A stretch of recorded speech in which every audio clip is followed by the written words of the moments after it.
বউয়ের কথা অনেক স্বামীর কাছে ভাল লাগে না। বউ যদি একটা বালা কথা ওই কথাটার সে নিম পাতার চাইতে বেশি তিতা মনে করে।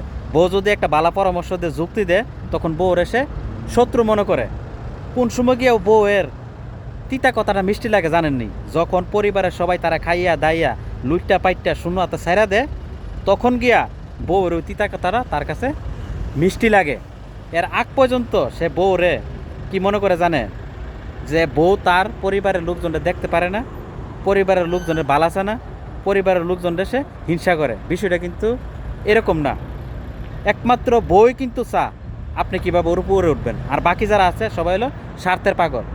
তারা চেষ্টা করে কিভাবে তাদের স্বার্থ হাসিল করতে পারবো। আর প্রত্যেকটা পরিবারের মা বাবা কী জানেননি? আপনি একা যাতে উপরে না উঠতে পারেন, আপনাকে একা উপর উঠতে দিব না। তারা চায় আপনার আরও যারা 3-4 জন ভাই বোন আছে তাদেরকে প্রতিষ্ঠিত করেন, তাদেরকে সাথে নিয়ে আপনি উপরে ওঠেন। এটাকে কোনোদিন সম্ভব? আপনি কি সবাইকে সাথে নিয়ে একবার উপরে উঠতে পারবেন? এটা কোনোদিনই সম্ভব না।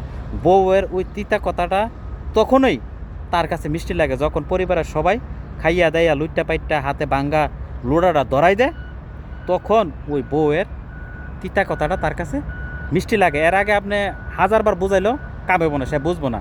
যখন সে গিয়া বউয়ের ওই তিতা কথাটা মিষ্টি বুঝে, তখন কিন্তু তার হাতে আর বেশি একটা সময় থাকে না।